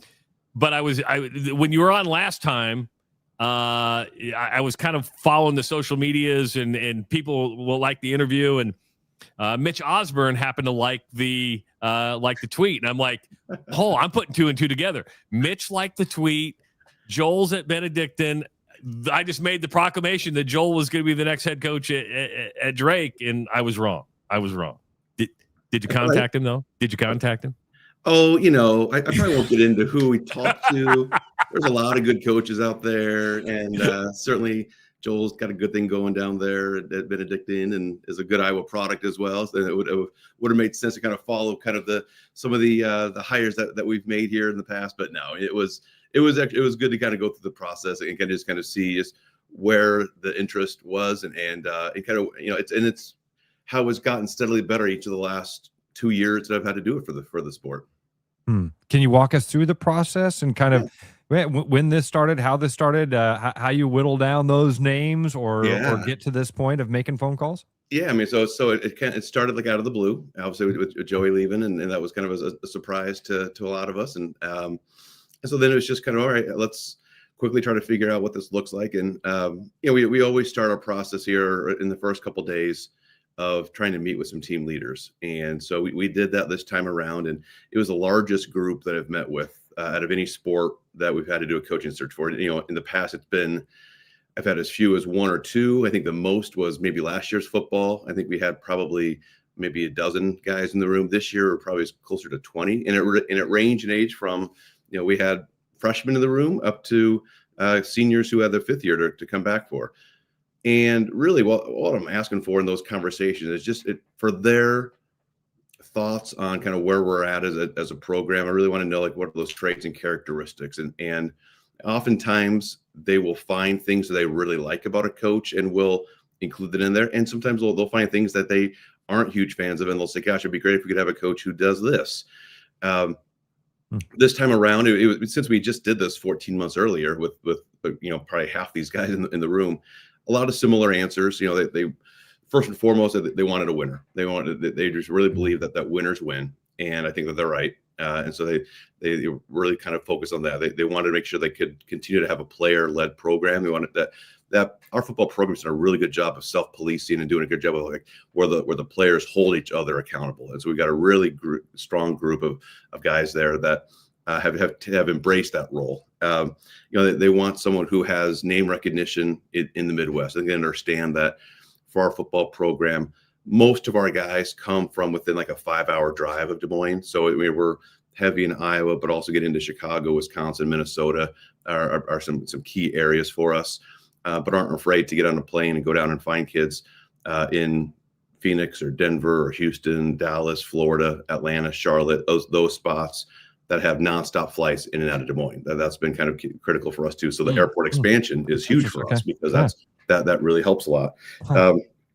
I think it's also someone who is passionate about Drake. Like they see Drake for what it is and what it can be and not what it isn't. And that's really honestly when we kind of get into some of the conversations with folks who maybe have only been at bigger schools, it can become more of a challenge. And because we were going to have some limitations. And then lastly, for me, it's like they wanted to make sure that they knew how to run a program and they wanted it to be run in a big time manner.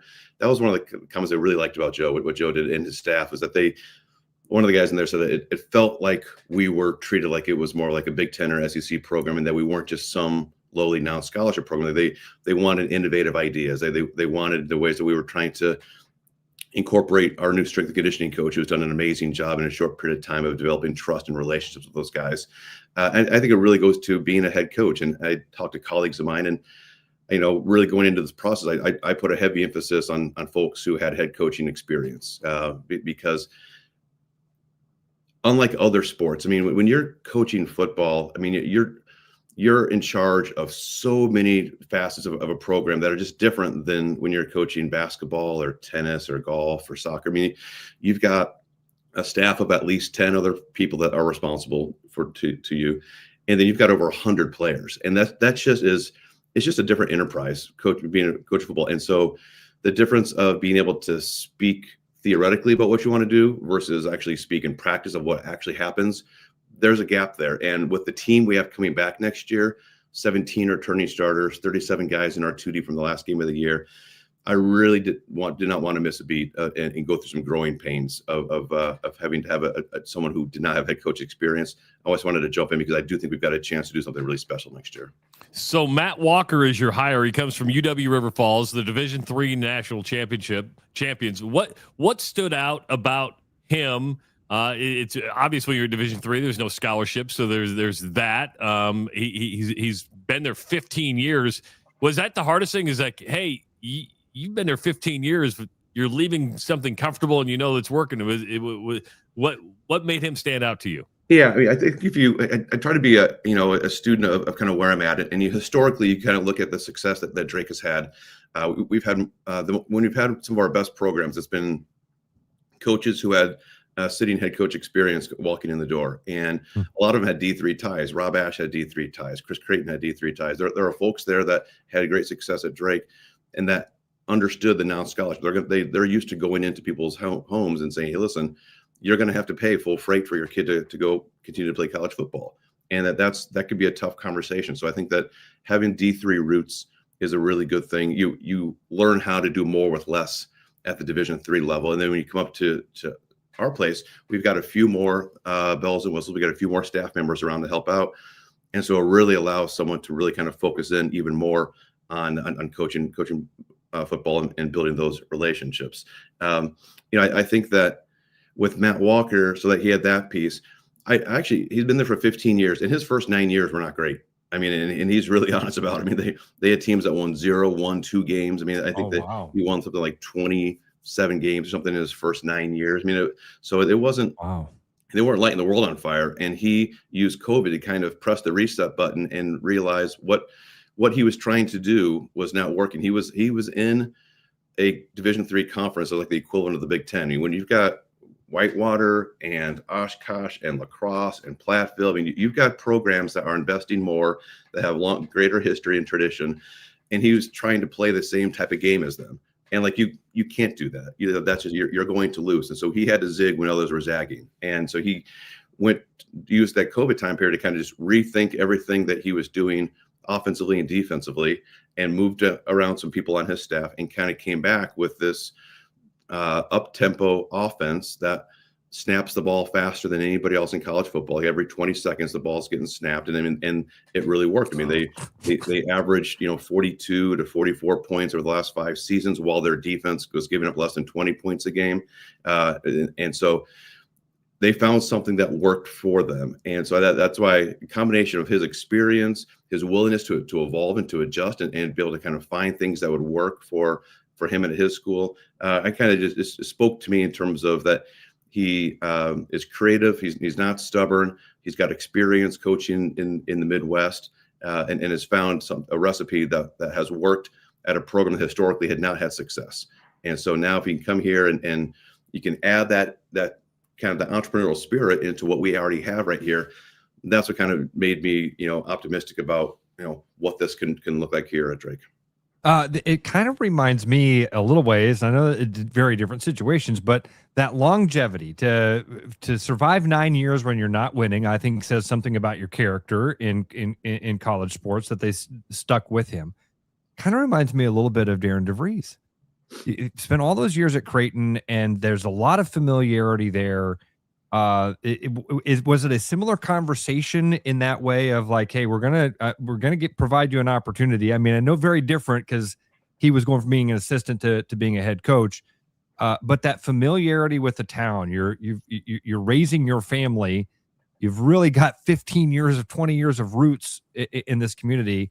We'd like you to come to Des Moines. Was there any similarities in those conversations? There probably were. I would say, if I were to pull combinations from, the longevity of what Darren was able to do, I think like Joe Woodley, I think his ability to win that title, kind of check that box, and be able to, okay, now I've taken this program probably as far as I can, willingness to kind of look to go somewhere else. So there probably were aspects of a number of interviews that I've been part of to this point that really helped Matt kind of stand out in a really talented and crowded field. I forget about Joe because he was in the same town, but it was that same.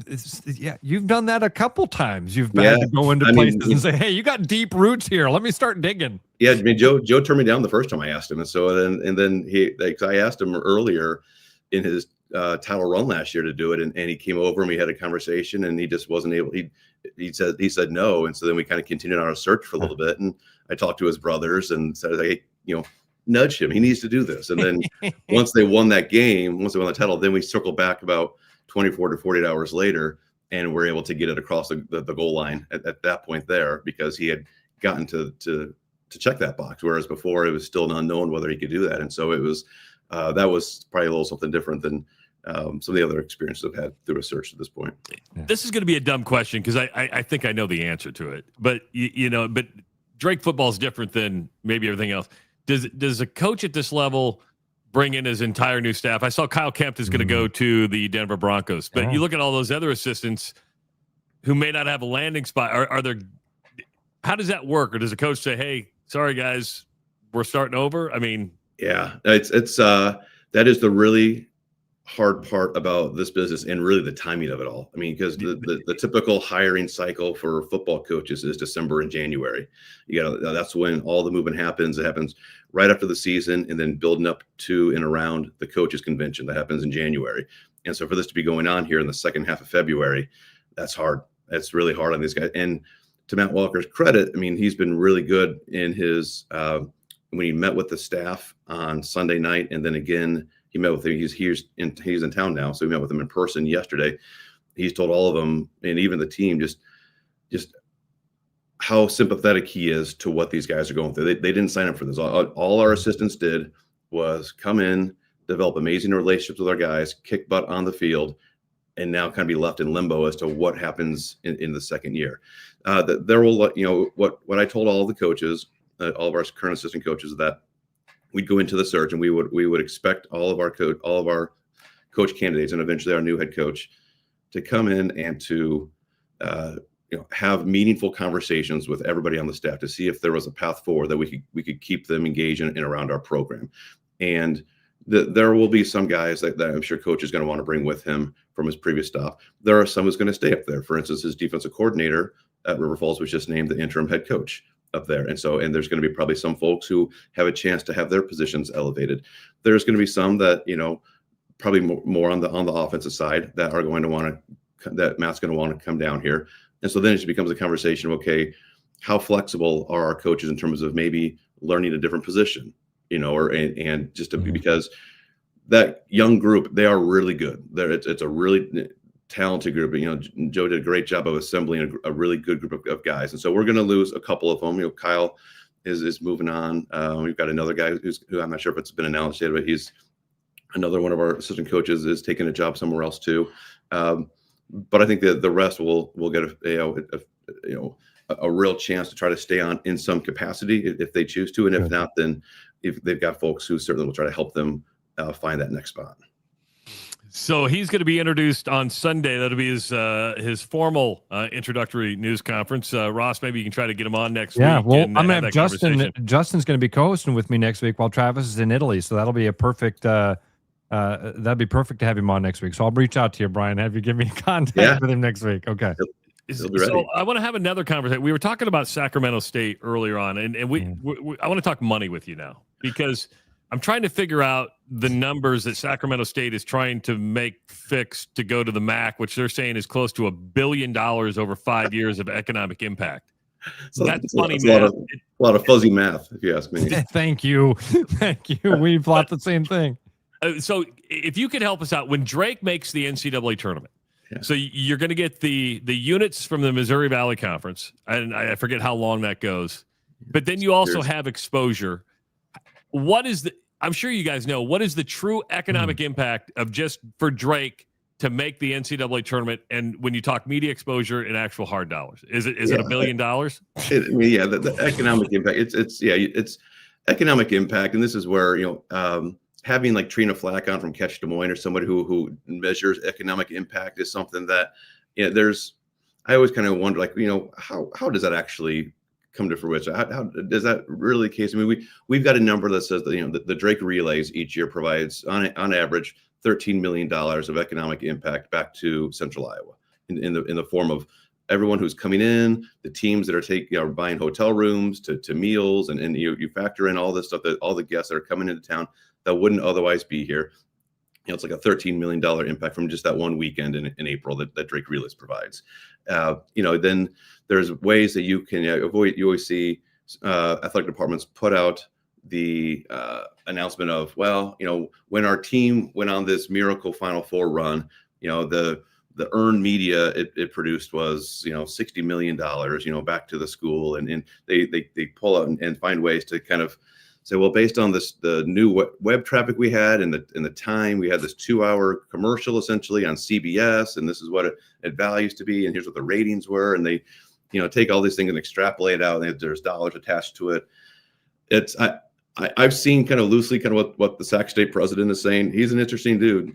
He's gotten out there over his skis on this one, and so like he had to find a home for them at the Division I level, otherwise he would have had some egg on his face, and so he found one in, and so they'll have some natural rivalries with Western Michigan and Bowling Green. And those classic geographic rivalries. Yeah, I'm sure they'll have a lot of great traveling trophies for some of those games there. Brian, they agreed to pay, so they've agreed to bite so much of this financial apple here to take on all of those travel costs. It seems to me like it's just a 5-year window to try to join the Pac-12. Am I crazy in thinking that they're really just kind of swallowing their pride for 5 years here to take a step up to join the Pac-12 in 5 years? Well, I mean, that may be what they want to do. I mean, it takes two to tango, and so you're going to need the Pac-12 to want them as well. And so the Pac-12 is going to have to say, okay, how much do we value the Sacramento market, and is Sacramento State the best way to get at that? And so they probably, before they can get to the Pac-12, they may need to figure out if they can get to the Mountain West, and then once they can do that, then can they get an invite to the Pac-12? And even then, so it's like, So my conspiracy of they're already in cahoots with the Pac-12, and the Pac-12 said, hey, take this stair step, show us that you can do this, and in 5 years, you think that this is more of a gamble. This is more. We made the analogy earlier of they're looking at they're at the casino, they're seeing all these other teams hit the slot machine, and they think if we just pump enough money into this machine, eventually we hit the jackpot.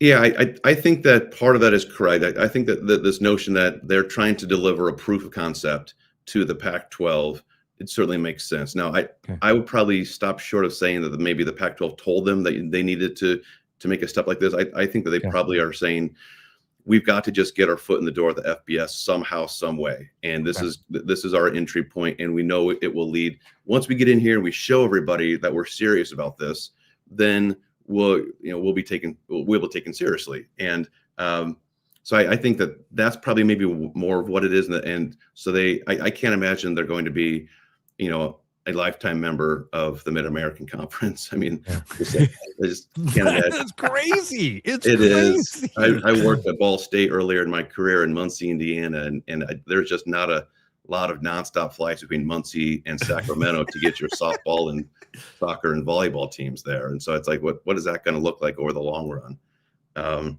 But it's, it provides an interesting fodder. I mean, it certainly is. It's one way to go about it. It's different than what Northern Illinois is doing, where they're only taking football out to the Mountain West and they're keeping all their Olympic sports in a more regional conference, which that makes sense to me. North Dakota State doing the same thing, moving their football out there, keeping all of their other sports in the Summit League. Like, that makes sense to me. I mean, it would be great. Honestly, and I've said this for years, is just, can we just treat football differently and just allow football to just, and the FCS has the right model. You find schools that have the same approach to football, like-minded institutions. The Pioneer Football League is a great model of that, in terms of we've got schools from coast to coast, and we house our football teams there. And then our all sports leagues are spread out regionally around the country as well. Like that's a great model to try to follow, where you can have a football only league and just understand that football is different. And if you want to have a coast to coast conference for football, that's fine. I mean, you're flying private anyways, but house everything else regionally. And that way you go back to like the old Big 8 days, somehow, or original Big 10 roots, where everything is more regionally focused, but you could still have those, 4 or 5 major football conferences, but everything else is and that way, I think you can still pool the huge resources available to football, but cut back on costs and your expenses when you have more of a regional league and maintain some of those local rivalries. So while we're talking about conference expansion, I texted you this the other day. The Valley's looking for a team. Well, now that Missouri State's gone, will we see a new Missouri Valley Conference team in the near future? And I asked you. I mean, Omaha has a great Valley tradition, right? When Creighton was there, and the truth is, the University of Nebraska at Omaha is in the Summit League. I wouldn't say they're happy in the Summit League. Is that a natural progression? What does it take to get into the Missouri Valley Conference? Yeah, I would say, your first question was, will we see expansion in the near future?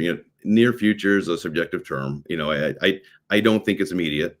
To me, for us to invite somebody new to the table, for us to then to cut up our conference and NCAA distributions by at least one more mouth, they need to be providing significant benefits back to us. And that could be in the form of, are they going to be really strong at basketball and give us a chance to get an additional team in the tournament? Are they going to bring a lot of fans to Arch Madness and be able to sell tickets that way? Or is it someone who makes sense geographically and can reduce on some travel expenses for teams? Certainly, when it comes to expansion, I'll be a proponent of trying to find a team or teams that are more in the northwest quadrant of our footprint. We certainly have moved some to the southeast when we added Belmont and Murray. And as you look at our men's and women's basketball stadiums this year, those are great additions. They're 1 and 2 on the women's side. They're 1 and 3, I think, on the men's side. They're going to bring a bunch of fans to the basketball tournaments and will represent us well if they advance to the NCAA tournaments. So that has made sense to expand in that direction, but it also has added travel costs for us and for them. And so to balance that out, it'd be great to have something back here in the heartland. Omaha certainly is investing really aggressively. Adrian's doing an awesome job as an AD over there. He knows the history of the Valley being in Omaha because he was at Creighton before he got the Omaha job, and so he's got a connection point there. And so, I really respect the job he's doing in that space. I don't think anything is imminent. I don't believe that when we meet in St. Louis next week with athletic directors and presidents, I don't believe that membership matters. I have not seen that on our agenda. So I don't think anything is too pressing right now, but you never say never. Certainly it's, when you have 12 in a league, it makes things easier in terms of setting a schedule. There's more balance there. The flip side, though, is what I like about 11 on the basketball side is who your champion is. You play a full round robin. You play everybody home and away. There's no unbalanced schedule, and it's nice to have an off weekend during the season just to give you guys a little breather before jumping back into league play. So it's I'm not one to just throw away that 12th spot or get up to 14 like that. They need to add some real value. And that's sense. Where Omaha and anybody else are going to have to really be able to articulate that to our presidents. All right, Brian. Hey, Brian, thanks so much, man. Always good to catch up. Let me know if anybody else calls you for an interview. We'll see how it goes here. Talk to you soon, bud. Talk to you later. Brian Hardin, athletic director at Drake University. Talk about his new football coach who's going to be introduced on Sunday, Matt Walker. We're lucky to have access like that and get that insight. Matt, man, and 100%. I wish we had more time to talk about what some of the things I took away from that, because that was really interesting, and I think he gave us a better perspective of that Sacramento State situation also. Absolutely. Tomorrow, Kyle Peterson from ESPN scheduled to join us. We'll be talking some college baseball. Enjoy your day, everybody. We'll be back tomorrow, 6 a.m. It's the Rush Radio Show powered by Willis Automotive. Start spreading the news, 'cause it's time to buy booze, and there's only one place to be. You can see all your friends, the good times never end, unless you're just loitering. It's Central City. We can make your dreams come true. No guarantee your dreams will come true. Central City. All this booze is waiting for you. Look at all this booze. Hi, Noel from Fiscus Jewelers. Thinking about popping the question? Take their breath away with a diamond you can trust. Rare and forever natural diamonds. Thoughtfully selected and pre-screened using advanced technology. If you don't see exactly what you're looking for, we'll custom design it together. Our experienced team is here to help you create something truly meaningful. And let's not forget about the guys. We proudly offer the largest selection of men's wedding bands around. Fiscus Jewelers, your jeweler for life. Hey everybody, Mason Miller, sales manager out here at Willis Infinity. Excited to go over some new things this month. Right now, get into an all-new QX80 Lux with $7,000 in retail cash or 1.9% out to 60 months. On top of that, sport and autograph trim levels get an additional $2,000. On the other side of things, experience the luxury of a new QX60 and leverage $5,000 in retail cash or 1.9% at 60 months and an additional $1,000 on autograph and sport trims. For more information, visit our showroom or online at willisinfinity.com. Iowa Wolves basketball. Fast, loud, right on top of the action. Every play hits harder when you're in the building. Now it can hit even bigger. Win cash in a VIP Timberwolves trip from the Iowa Lottery. Play Cash Frenzy for your chance to win instantly. Didn't win? Enter non-winning tickets into the VIP club for a shot at courtside seats with the Iowa Wolves or a Timberwolves getaway.